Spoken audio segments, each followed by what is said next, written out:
서론. 어떤 성경이 하나님의 말씀인가? 분명 누군가는 내가 하는 이 이야기가 듣기조차 싫을 수도 있고 어떤 이들에게는 이 이야기가 이해할 수 있는 범위 밖에 있을 수도 있으며 심지어 누군가는 내가 하는 말이 무슨 말인지 아예 이해하지 못할 수도 있다. 지금부터 나는 내가 가장 좋아하는 이야기를 하려고 한다. 일단 이야기를 시작하면 매우 격렬하게 공격적으로 말할지도 모른다.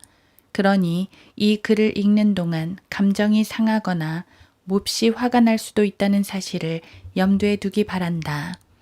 나는 내가 왜 킹제임스 성경이 하나님의 말씀이라고 믿는지 말하려 한다. 만약 당신이 킹제임스 성경이 하나님의 말씀이라고 믿지 않거나 왜 그런 걸 주장하려는지 모르겠거나 그에 대한 내 설명이 이해가 되지 않는다면 내가 이 이야기를 다 마치기 전에 분노할 수도 있다. 왜냐하면 당신이 하나님의 말씀에 대해 올바로 이해하려면 당신이 알고 있는 많은 것들이 올바른 수준에까지 끌어내려져 있어야 하기 때문이다. 그런데 그리스도의 몸인 교회 안에 있는 그 가짜 신들을 가져다가 그것들을 올바른 수준에까지 끌어내리려 하면 항상 누군가와 문제가 생긴다. 그래서 나는 곧바로 내가 왜 킹제임스 성경이 하나님의 말씀이라고 믿는가 라는 주제 속으로 들어갈 것이다. 시편 저자는 이렇게 말한다. 주의 말씀은 처음부터 참되며 모든 주의 의로운 명령들은 영원히 지속되나이다. 시편 119편 160절. 나는 이 말씀을 믿는다. 나는 하나님의 말씀이 태초부터 참되고 창세기 1장 1절 그분의 의로운 명령들이 영원히 지속될 것을 믿는다. 예레미야는 이는 너희가 살아계신 하나님, 만군의 주, 우리 하나님의 말씀들을 변질시켰음이라 라고 말했다. 예레미야 23장 36절. 이것은 살아계신 하나님의 말씀들을 변질시킨 자들에 대한 고발이다. 살아계신 하나님께서는 살아있는 말씀들을 주셨다. 그리스도께서는 내가 너희에게 한 말들은 영이요 생명이라 라고 말씀하셨는데 요한복음 6장 63절. 누군가 이 살아있는 말씀을 가져다 변질시킨 것이다. 사람들은 이러한 주제에 대해 이렇게 말하고는 한다.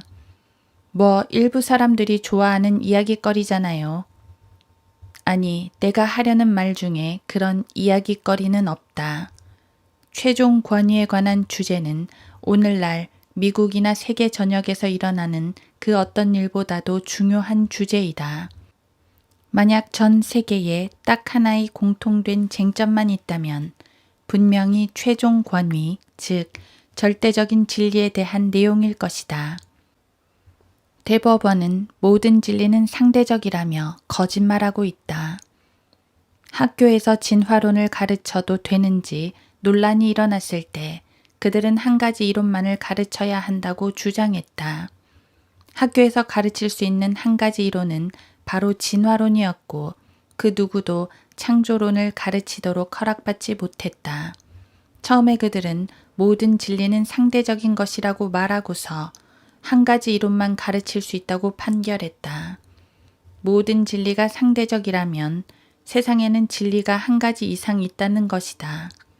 만약 진리가 여러 가지라면 아이들 또한 진리를 한 가지 이상 배워야 한다. 그들은 사기꾼이고 거짓말쟁이다. 이 주제는 몇 해가 지나도 변함이 없고 이 세상 그 무엇보다도 중요하다. 기독교 외에 오직 두 종교만이 최종 권위로 책을 믿고 있다. 로마 카톨릭의 최종 권위는 교황과 교회, 성서 등 그들이 스스로 지어낸 것들이다. 유대인들은 구약 성경만이 권위를 가진다고 말하며 이슬람교에서는 코란에 복종해야 한다고 주장한다. 이렇게 그리스도인들과 유대인들 그리고 이슬람 교도들만이 글로 쓰이고 인쇄된 들고 다닐 수 있는 최종 권위에 복종한다. 하나님의 자녀들이라면 구약뿐 아니라 신약 말씀에도 복종해야 한다. 그리고 예레미야가 말했듯이 누군가 이 말씀들을 가져다가 변질시켜 버린 것이다.